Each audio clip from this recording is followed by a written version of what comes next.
Everyone, myself Mitesh Kumar Patel. आज जो हम बात करने वाले वो सेल एडेप्टेशन का सेकेंडरी जो एडेप्टेशन टाइप है उसकी बात करेंगे। कौन सा है? Yes, hypertrophy. Hyper means what? Hyper means बढ़ जाना। तो यहाँ पे क्या होगा? Increases the size of the cells. अगर सेल की साइज बढ़ रही है तो क्या बढ़ेगा? यस, ऑर्गन भी क्या होगा? एनलार्ज होगा। पर यहाँ पे क्या है कंडीशन हाइपरट्रॉफी में? Hypertrophy means increase the size of the cells without changing the cell number. Cell के नंबर यहाँ पे कम नहीं होंगे, उसको क्या कहेंगे हम? हाइपरट्रॉफी। सो सेल की साइज बढ़ी तो मतलब क्या बढ़ा? ऑर्गन का भी साइज बढ़ा, तो वो क्या हुआ? हाइपरट्रॉफी। यस, चल डन, ठीक।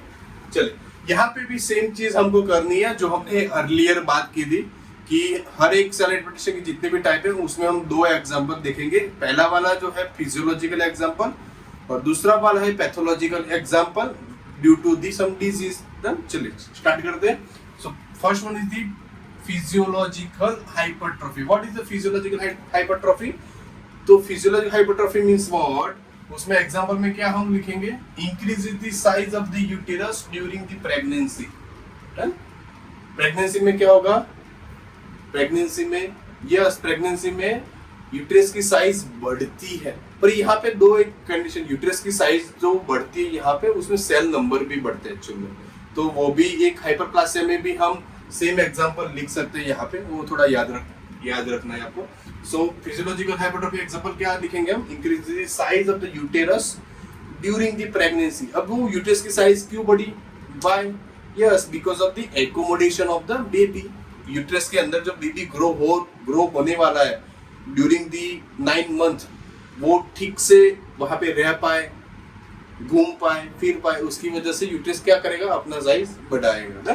तो एग्जांपल क्या है? Increase the size of the uterus during the pregnancy for the accommodation for baby, है ना? बेबी ढंग से ठीक से रह पाए, उसके लिए यूट्रस की साइज सेल बढ़ाता है। चलिए pathological hypertrophy means pathological hypertrophy में एग्जांपल में क्या लिखेंगे? सो पहला वाला जो एग्जांपल है वो है hypertrophy of the cardiac muscle. क्या है?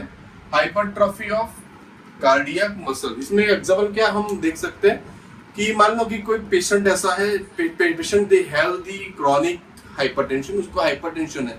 सो हाइपरटेंशन में क्या होता है? हाइपरटेंशन में जनरली जो ब्लड वेसल्स है वो कैसे हो जाती है? कंस्ट्रिक्टेड हो जाती है, और उनका जो डायमीटर जो रहता है ब्लड वेसल का वो कैसा होता है? नैरो हो जाता है। So because of the constricted of the blood vessels क्या होगा? Increase is the workload on the heart के ऊपर वर्कलोड बढ़ेगा, and because of that workload बढ़ा, उसी वजह से क्या होगा? Increase is the size of the heart की साइज क्या हो जाएगी? बढ़ जाएगी। Yes, so increase the size of heart. Easy? चलिए सेकंड एग्जांपल हम लेते हैं hypertrophy of the smooth muscle. Hypertrophy of smooth muscle वैसे तो एक इजी एग्जांपल है, वो आप कैसे समझ सकते हो? Hypertrophy of smooth muscle means pyloric stenosis. Stenosis means blockage. Pyloric stenosis जो पाइलोरिक वाल्व रहता है स्टमक के अंदर, उसके बाद है यहाँ पे pyloric stenosis causes the hypertrophy of the stomach. Stomach में हाइपरट्रॉफी होता है जब, कब होता है हाइपरट्रॉफी स्टमक की? जब पाइलोरिक स्टेनोसिस होता है तब। So pyloric stenosis can cause the hypertrophy of the stomach. कैसे? सो एग्जांपल में ये भी मान लो कि ये पूरा स्टमक है, ये स्टमक है पूरा, तो स्टमक के नीचे यहाँ स्टमक के नीचे वाल्व रहता है। क्या रहता है? Valve, and then valve can help to कि फूड एकदम से स्टमक में से इंटेस्टाइन में ना चला जाए फूड एकदम, उसकी वजह से वहां पे वाल्व रहता है। तो valve can help to maintain the movement of the food from the stomach to the intestine. So जो वाल्व है, जो वाल्व का नाम क्या है? Pyloric sphincter. क्या नाम है? Pyloric sphincter. यहाँ पे स्टमक के नीचे वाल्व रहता है, ऊपर भी वाल्व रहता है और नीचे भी वाल्व रहता है। यहाँ पे हम नीचे की बात करेंगे यहाँ पे। सो जो पाइलोरिक स्फिंक्टर जो है, यहाँ पे पाइलोरिक स्फिंक्टर वाल्व जो है, वाल्व के अंदर ब्लॉकेज हो सकता है, उसको क्या कहेंगे हम? उस डिजीज को पाइलोरिक स्टेनोसिस कहेंगे। सो अब मान लो कि कोई पर्सन ऐसा है जिसको पाइलोरिक स्टेनोसिस हुआ है। अब पाइलोरिक स्टेनोसिस मींस व्हाट? कि वाल्व्स के अंदर ब्लॉकेज हो जाना। अभी वाल्व के अंदर ब्लॉकेज हो गया तो मीनिंग क्या हुआ? कि स्टमक के अंदर जितना भी फूड है वो फूड क्या होगा, यस फूड स्टमक में से इंटेस्टाइन में आएगा ही नहीं। अब स्टमक का मूवमेंट बंद हो गया, कहाँ पे, from the stomach to the intestine.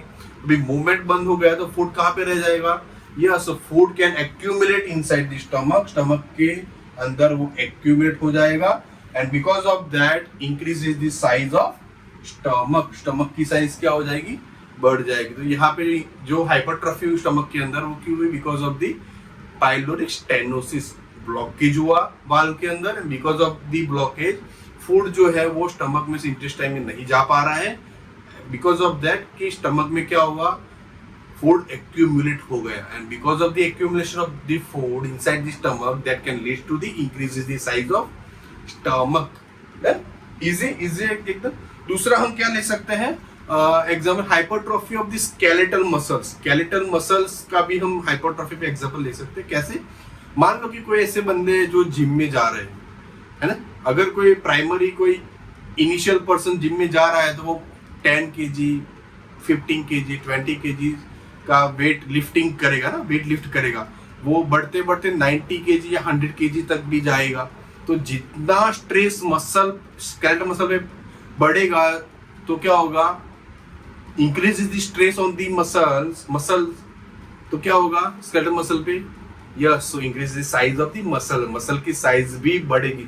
जैसे जैसे स्ट्रेस बढ़ता जाएगा because of the weight lifting, तो उससे क्या होगा, मसल का वेट, मसल की साइज कैसे होती जाएगी, yes increase the size of the muscle, है ना। और यही आप उल्टा भी मतलब देखो कि मान लो कि बंदा कंटिन्यू 6 मंथ तक जिम में गया, मसल्स जो है उसके बड़े इंक्रीज भी हुए, सडनली उसने जिम बंद कर दी तो क्या होगा, धीरे धीरे जो मसल की साइज बढ़ी वो धीरे धीरे कम होती जाएगी। क्यों कम हुई, बिकॉज स्ट्रेस जो पड़ रहा था स्केलेटल मसल्स के ऊपर वो स्ट्रेस कैसा हो गया, यस या तो रिड्यूस हो गया या तो बिल्कुल कम ही हो गया या तो बंद हो गया, because of that decreases the size of the skeletal muscle. Done? Easy. So this is the whole about the hypertrophy. Thank you for watching the video.